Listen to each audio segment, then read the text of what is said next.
श्री गणेशाय नमः। ओम श्री पुराण पुरुषोत्तमाय नमः। श्री शिव पुराण संहिता 2 रुद्र संहिता भाग 3 पार्वती खंड अध्याय 25। भगवान शिव की आज्ञा से सप्तऋषियों का पार्वती के आश्रम पर जा उनके शिव विषयक अनुराग की परीक्षा करना और भगवान को सब वृत्तांत बताकर स्वर्ग को जाना। ब्रह्मा जी कहते हैं, देवताओं के अपने आश्रम में चले जाने पर पार्वती के तप की परीक्षा के लिए भगवान शंकर समाधिस्थ हो गए। वे स्वयं अपने आप में अपने ही परात्पर, स्वस्थ, माया रहित तथा उपद्रव शून्य स्वरूप का चिंतन करने लगे। उस ध्येय वस्तु के रूप में साक्षात भगवान महेश्वर ही विराजमान हैं। उनकी गति का किसी को ज्ञान नहीं होता। वे भगवान वृषभ ध्वज ही सबके सृष्टा परमेश्वर हैं। तात उन दिनों पार्वती देवी बड़ी भारी तपस्या कर रही थीं। उस तपस्या से रुद्रदेव भी बड़े विस्मय में पड़ गए। भक्ताधीन होने के कारण ही वे समाधि से विचलित हो गए और किसी कारण से नहीं। तदनंतर सृष्टिकर्ता हर ने वशिष्ठ आदि सप्तऋषियों का स्मरण किया। उनके स्मरण करते ही वे सातों ऋषि शीघ्र ही वहां आ पहुँचे। उनके मुख पर प्रसन्नता छा रही थी तथा वे सब के सब अपने सौभाग्य की अधिक सराहना करते थे। उन्हें आया देख भगवान शिव के नेत्र प्रसन्नता से प्रफुल्ल कमल के समान खिल उठे और वे हंसते हुए बोले, तात सप्तऋषियों, तुम सब लोग मेरे हितकारी तथा संपूर्ण वस्तुओं के ज्ञान में निपुण हो, अतः शीघ्र मेरी बात सुनो। गिरिराज कुमारी देवेश्वरी पार्वती इस समय सुस्थिर चित्त हो गौरी शिखर नामक पर्वत पर तपस्या कर रही हैं। मुझे पति रूप में प्राप्त करना ही उनकी तपस्या का उद्देश्य है। द्विजो, इस समय केवल सखियां उनकी सेवा में हैं।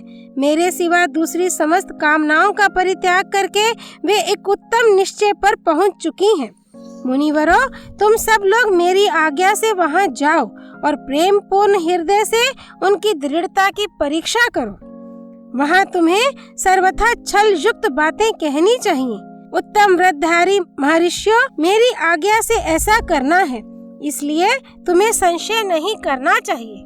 भगवान शंकर की यह आज्ञा पाकर वे सातों ऋषि तुरंत ही उस स्थान पर जा पहुँचे जहाँ दीप्तिमती जगन माता पार्वती विराजमान थी। सप्तऋषियों ने वहाँ शिवा को तपस्या की मूर्तिमती दूसरी सिद्धि के समान देखा। उनका तेज महान था। वे अपने उत्तम तेज से प्रकाशित हो रही थी। उन उत्तम व्रतधारी सप्तऋषियों ने उन्हें मन ही मन प्रणाम किया और उनके द्वारा विशेषता पूजित हो वे मस्तक झुकाए इस प्रकार बोले।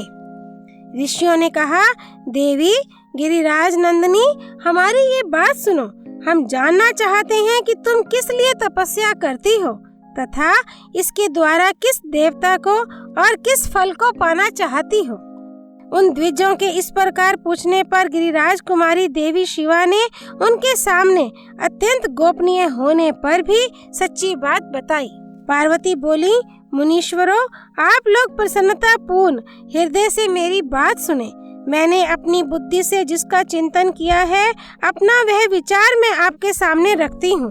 आप लोग मेरी असंभव बातें सुनकर मेरा उपहास करेंगे, इसलिए उन्हें कहने में संकोच ही होता है, तथापि कहती हूँ। क्या करूँ? मेरा ये मन अत्यंत दृढ़ता पूर्वक एक उत्कृष्ट कर्म के अनुष्ठान में लगा है और ऐसा करने के लिए विवश हो गया। ये पानी के ऊपर बहुत बड़ी और ऊंची दीवार खड़ी करना चाहता है। देव ऋषि का उपदेश पाकर मैं भगवान रुद्र मेरे पति हूँ, इस मनोरथ को मन में लिए अत्यंत कठोर तप कर रही हूँ। मेरा मन रूपी पक्षी बिना पांख के ही हठ पूर्वक आकाश में उड़ रहा है। मेरे स्वामी करुणा निधान भगवान शंकर ही उसके इस आशा की पूर्ति कर सकते हैं। पार्वती का ये वचन सुनकर वे मुनि हंस पड़े और गिरिजा का सम्मान करते हुए प्रसन्नता पूर्वक छल युक्त मिथ्या वचन बोले। ऋषियों ने कहा, गिरिराज नंदिनी, देव ऋषि नारद व्यर्थ ही अपने को पंडित मानते हैं। उनके मन में क्रूरता भरी रहती है। आप समझदार होकर भी क्या उनके चरित्र को नहीं जानती? नारद छल कपट की बातें करते हैं और दूसरों के चित्त को मोह में डालकर मत डालते हैं। उनकी बातें सुनने से सर्वथा हानि ही होती है। ब्रह्मपुत्र दक्ष के पुत्रों को नारद ने जो छल पूर्ण उपदेश दिया, उसका फल यह हुआ कि वे सब के सब अपने पिता के घर लौटकर न आ सके। यही हाल उन्होंने दक्ष के दूसरे पुत्रों का भी किया। वे भी उनके चक्कर में आकर भिखारी बन गए। विद्याधर चित्रकेतु को इन्होंने ऐसा उपदेश दिया कि उसका घर ही उजड़ गया। प्रहलाद को अपना चेला बनाकर इन्होंने हिरण्यकशिपु से बड़े बड़े दुख दिलवाए। ये सदा दूसरों की बुद्धि में भेद पैदा किया करते हैं। नारद मुनि कानों को पसंद आने वाली अपनी विद्या जिस जिसको सुना देते हैं, वही अपना घर छोड़कर तत्काल भीख मांगने लगता है। उनका मन मलिन है, केवल शरीर ही सदा उज्जवल दिखाई देता है। हम उन्हें विशेष रूप से जानते हैं क्योंकि उनके साथ रहते हैं। उनका उपदेश पाकर बड़े बड़े विद्वानों द्वारा सम्मानित होने वाली तुम भी व्यर्थ ही भुलावे में आ गईं और मूर्ख बनकर दुष्कर तपस्या करने लगी। बाले, तुम जिनके लिए ये भारी तपस्या करती हो, वे रुद्र सदा उदासीन, निर्विकार तथा काम के शत्रु हैं, इसमें संशय नहीं है। वे अमांगलिक वस्तुओं से युक्त शरीर धारण करते हैं, लज्जा को तिलांजलि दे चुके हैं। उनका ना कहीं घर है न द्वार। वे किस कुल में उत्पन्न हुए हैं इसका भी किसी को पता नहीं है। कुत्सित वेश धारण किए भूतों तथा प्रेत आदि के साथ रहते हैं और नंग धड़ंग हो शूल धारण किए घूमते हैं। धूर्त नारद ने अपनी माया से तुम्हारे सारे विज्ञान को नष्ट कर दिया। युक्ति से तुम्हें मोह लिया और तुमसे तप करवाया। देवेश्वरी, गिरिराज नंदिनी, तुम ही विचार करो कि ऐसे वर को पाकर तुम्हें क्या सुख मिलेगा। पहले रुद्र ने बुद्धि से खूब सोच विचार कर साध्वी सती से विवाह किया, परंतु वे ऐसे मूढ़ हैं कि कुछ दिन भी उनके साथ निभा ना सके। उस बेचारी को वैसे ही दोष देकर उन्होंने त्याग दिया और स्वयं स्वतंत्र हो अपने निष्कल और शोक रहित स्वरूप का ध्यान करते हुए उसी में सुख पूर्वक रम गए। देवी, जो सदा अकेले रहने वाले, शांत, संग्रहित और अद्वितीय हैं, उनके साथ किसी स्त्री का निर्वाह कैसे होगा? आज भी कुछ नहीं बिगड़ा है। तुम हमारी आज्ञा मानकर घर लौट चलो और इस दुर्बुद्धि को त्याग दो। महाभागे, इससे तुम्हारा भला होगा। तुम्हारे योग्य वर हैं भगवान विष्णु, जो समस्त सद्गुणों से युक्त हैं। वे वैकुंठ में रहते हैं, लक्ष्मी के स्वामी हैं और नाना प्रकार की क्रीड़ाएं करने में कुशल हैं। उनके साथ हम तुम्हारा विवाह करा देंगे और वह विवाह तुम्हारे लिए समस्त सुखों को देने वाला होगा। पार्वती, तुम्हारा जो रुद्र के साथ विवाह करने का हठ है, ऐसे हठ को छोड़ दो और सुखी हो जाओ। ब्रह्मा जी कहते हैं, नारद, उनकी ऐसी बात सुनकर जगदम्बिका पार्वती हंस पड़ी और पुनः उन ज्ञान विशारद मुनियों से बोली। पार्वती ने कहा, मुनीश्वरों, आपने अपनी समझ से ठीक ही कहा है, परंतु द्विजो, मेरा हठ भी छूटने वाला नहीं है। मेरा शरीर पर्वत से उत्पन्न होने के कारण मुझ में स्वाभाविक कठोरता विद्यमान है। अपनी बुद्धि से ऐसा विचार कर आप लोग मुझे तपस्या से रोकने का कष्ट ना करें।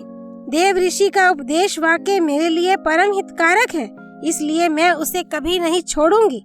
वेद वेता भी ये मानते हैं कि गुरुजनों का वचन हितकारक होता है, गुरुओं का वचन सत्य होता है।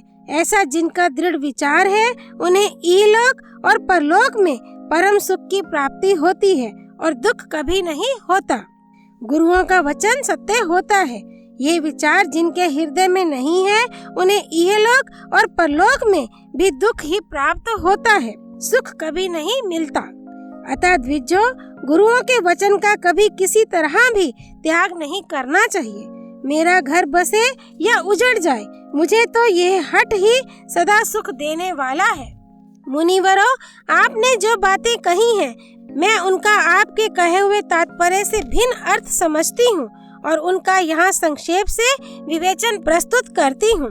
आपने ये ठीक कहा कि भगवान विष्णु सद्गुणों के धाम तथा लीला विहारी हैं।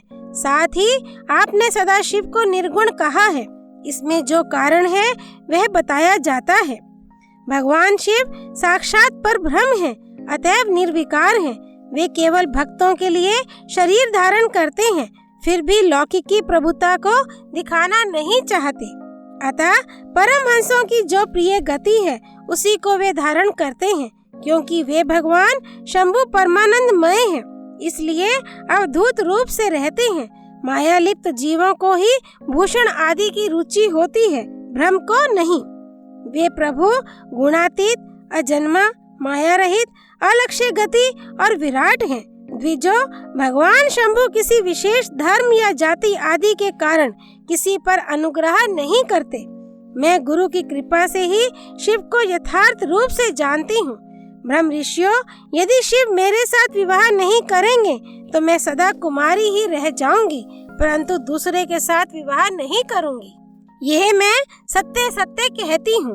यदि सूर्य पश्चिम दिशा में उगने लगे, मेरू पर्वत अपने स्थान से विचलित हो जाए, अग्नि शीतलता को अपना ले तथा कमल पर्वत शिखर की शिला के ऊपर खिलने लगे, तो भी मेरा हठ छूट नहीं सकता।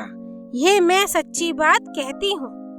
ब्रह्मा जी कहते हैं, नारद, ऐसा कहे उन मुनियों को प्रणाम करके गिरिराज कुमारी पार्वती निर्विकार चित्त से शिव का स्मरण करती हुई चुप हो गईं।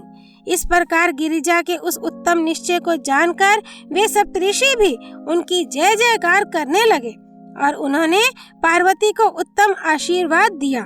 मुने, गिरिजा देवी की परीक्षा करने वाले वे सातों ऋषि उनको प्रणाम करके प्रसन्नचित हो शीघ्र ही भगवान शिव के स्थान को चले गए। वहां पहुंचकर शिव को मस्तक नवा, उनसे सारा वृत्तांत निवेदन करके उनकी आज्ञा ले वे पुनः सादर स्वर्ग लोक को चले गए। अध्याय 25 संपूर्ण। भगवान शंभु प्रिया देवी सती की जय। हर हर महादेव। श्री हरि अर्पणमस्तु।